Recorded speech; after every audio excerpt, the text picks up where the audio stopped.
Shalom, selamat pagi Bapak Ibu dan Jemaat yang dikasihi Tuhan. Mari sebelum kita memulai aktivitas kita di sepanjang hari ini, kita mengawalinya dengan membaca firman Tuhan. Dari Kisah Para Rasul pasal yang ke-26, demikian firman Tuhan. Kata Agripa kepada Paulus, "Engkau diberi kesempatan untuk membela diri." Paulus memberi isyarat dengan tangannya, lalu memberi pembelaannya seperti berikut. "Ya Raja Agripa, aku merasa berbahagia karena pada hari ini aku diperkenankan untuk memberi pertanggungan jawab di hadapanmu terhadap segala tuduhan yang diajukan orang-orang Yahudi terhadap diriku, terutama karena engkau tahu benar-benar adat istiadat dan persoalan orang Yahudi. Sebab itu, aku minta kepadamu, supaya engkau mendengarkan aku dengan sabar.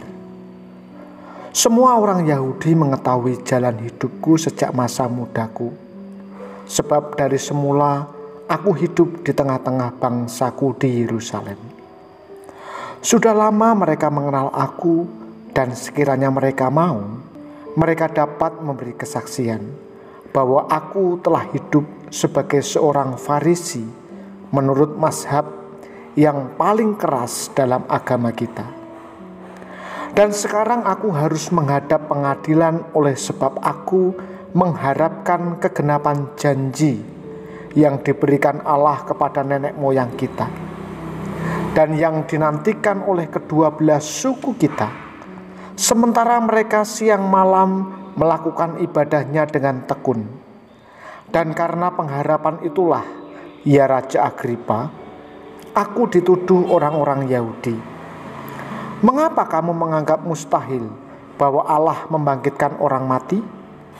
Bagaimanapun juga, aku sendiri pernah menyangka bahwa aku harus keras bertindak menentang nama Yesus dari Nazaret. Hal itu kulakukan juga di Yerusalem. Aku bukan saja telah memasukkan banyak orang kudus ke dalam penjara, setelah aku memperoleh kuasa dari imam-imam kepala, tetapi aku juga setuju jika mereka dihukum mati. Dalam rumah-rumah ibadat, aku sering menyiksa mereka dan memaksanya untuk menyangkal imannya, dan dalam amarah yang meluap-meluap, aku mengejar mereka bahkan sampai ke kota-kota asing. Dan dalam keadaan demikian, ketika aku dengan kuasa penuh dan tugas dari imam-imam kepala sedang dalam perjalanan ke Damsyik, tiba-tiba ya Raja Agripa, pada tengah hari bolong, aku melihat di tengah jalan itu cahaya yang lebih terang daripada cahaya matahari turun dari langit, meliputi aku dan teman-teman seperjalananku.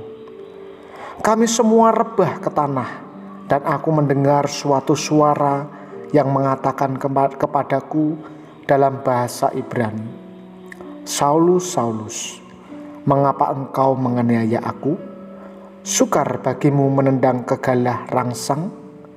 Tetapi aku menjawab, "Siapa engkau, Tuhan?"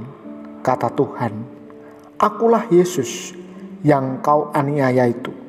Tetapi sekarang bangunlah dan berdirilah.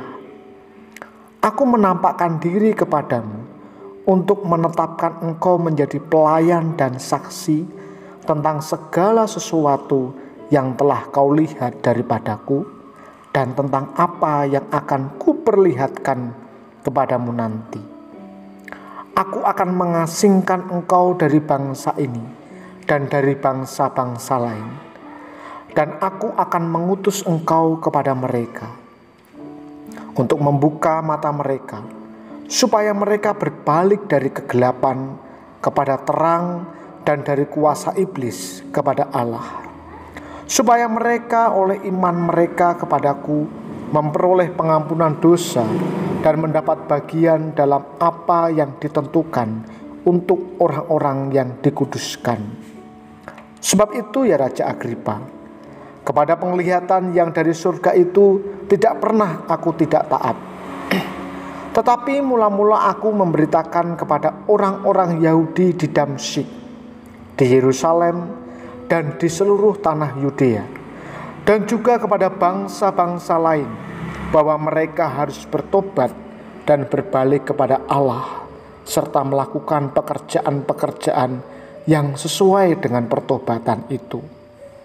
Karena itulah orang-orang Yahudi menangkap aku di bait Allah dan mencoba membunuh aku. Tetapi oleh pertolongan Allah, aku dapat hidup sampai sekarang dan memberi kesaksian kepada orang-orang kecil dan orang-orang besar. Dan apa yang kuberitakan ini tidak lain daripada yang sebelumnya telah diberitahukan oleh para nabi dan juga oleh Musa, yaitu bahwa Mesias harus menderita sengsara dan bahwa ia adalah yang pertama yang akan bangkit dari antara orang mati, dan bahwa ia akan memberitakan terang kepada bangsa ini dan kepada bangsa-bangsa lain. Sementara Paulus mengemukakan semuanya itu untuk mempertanggungjawabkan pekerjaannya, berkatalah Festus dengan suara keras, "Engkau gila, Paulus. Ilmumu yang banyak itu membuat engkau gila." Tetapi Paulus menjawab, "Aku tidak gila, Festus yang mulia. Aku mengatakan kebenaran dengan pikiran yang sehat. Raja juga tahu tentang segala perkara ini. Sebab itu aku berani berbicara terus terang kepadanya. Aku yakin bahwa tidak ada sesuatu pun dari semuanya ini yang belum didengarnya, karena perkara ini tidak terjadi di tempat yang terpencil. Percayakah engkau, Raja Agripa, kepada para nabi? Aku tahu bahwa engkau percaya kepada mereka." Jawab Agripa, "Hampir-hampir saja kau yakinkan aku menjadi orang Kristen." Kata Paulus, "Aku mau berdoa kepada Allah, supaya segera atau lama-kelamaan bukan hanya engkau saja, tetapi semua orang lain yang hadir di sini dan yang mendengarkan perkataanku menjadi sama seperti aku, kecuali belenggu-belenggu ini." Lalu bangkitlah raja dan wali negeri serta Bernike dan semua orang yang duduk bersama-sama mereka. Sementara mereka keluar, mereka berkata seorang kepada yang lain, "Orang itu tidak melakukan sesuatu yang setimpal dengan hukuman mati atau hukuman penjara." Kata Agripa kepada Festus, "Orang itu sebenarnya sudah dapat dibebaskan, sekiranya ia tidak naik banding kepada Kaisar." Bapak, Ibu, dan jemaat yang dikasihi Tuhan, berada di hadapan Kaisar Agripa sama sekali tidak membuat Paulus gentar. Ia justru gembira karena kasusnya diadili oleh pemimpin tertinggi. Di balik itu, ini merupakan kesempatan untuk mengabarkan Injil kepada sang raja.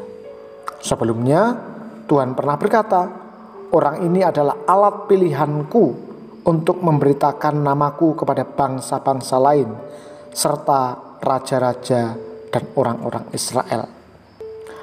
Maka walau Paulus berbicara dalam konteks membela diri terhadap tuduhan orang Israel, sesungguhnya isi pembelaannya adalah pemberitaan Injil. Lalu dengan bijak, Paulus menempatkan Agripa sebagai seorang yang memiliki pengetahuan dan pengalaman tentang orang Yahudi. Kemudian secara panjang lebar, Paulus mengisahkan kehidupannya sebelum ia bertobat. Setelah itu, ia memaparkan kisah pertobatannya dan apa yang dia lakukan setelah pertobatannya itu, yaitu berusaha membuat orang berbalik kepada Allah dan hidup sesuai pertobatan itu dengan memberitakan Kristus dengan kematian dan kebangkitannya untuk menebus manusia dari dosa. Dan inilah alasan yang sesungguhnya yang membuat orang-orang Yahudi ingin membunuh Paulus. Jadi bukan karena ia membahayakan banyak orang melalui ajarannya, menimbulkan kekacauan, atau melanggar kekudusan bait suci. Perhatikanlah bahwa isi pembelaan Paulus bukanlah pembuktian bahwa dirinya tak bersalah, melainkan untuk menyatakan bahwa Agripa perlu menerima keselamatan yang dari Allah. Meski dirinya berstatus terdakwa dengan ancaman hukuman mati, Paulus seolah tak peduli dengan kondisinya itu. Ia justru sangat peduli terhadap orang-orang yang dia hadapi, karena mereka adalah orang-orang terhilang yang perlu diselamatkan oleh Kristus. Bapak, Ibu, dan jemaat yang terkasih, pertanyaan untuk kita, adakah kepedulian itu kita miliki juga? Yaitu kepedulian terhadap orang-orang terhilang yang ada di sekitar kita, yang perlu menerima anugerah keselamatan dari Kristus. Untuk itu, mari mintalah pertolongan dari Allah agar kita semua disanggupkan untuk memberitakan hal tersebut. Mari kita bersatu di dalam doa. Bapa yang baik, Bapa yang kami sembah dan kami muliakan, di dalam nama Tuhan kami Yesus Kristus, kami mengucap syukur apabila pagi ini kami menikmati udara yang sejuk, kami boleh bangun dari istirahat kami menikmati kesehatan, kami boleh melihat anggota keluarga kami boleh bersiap untuk melakukan pekerjaan kami sepanjang hari ini. Kami mensyukuri kemurahan Tuhan dan kebaikan-Mu dalam hidup kami. Bapa di surga, pagi ini sebelum kami melangkah keluar, kami mau mengawali hari ini dengan bersandar kepada Engkau. Kami mempercayakan hidup kami. Kami memohon belas kasihan-Mu agar Engkau menuntun kami, agar perjalanan kami sepanjang hari ini disertai Tuhan dan hidup kami berpadanan dengan Injil-Mu. Kami pun berdoa untuk saudara kami, jemaat Tuhan yang ada di GKMI Salatiga maupun di cabang Cokilan, Janglengan, dan Sumberjo, yang saat ini sedang menderita sakit. Tuhan kiranya memberkati, melawat, menyembuhkan, dan memulihkan mereka.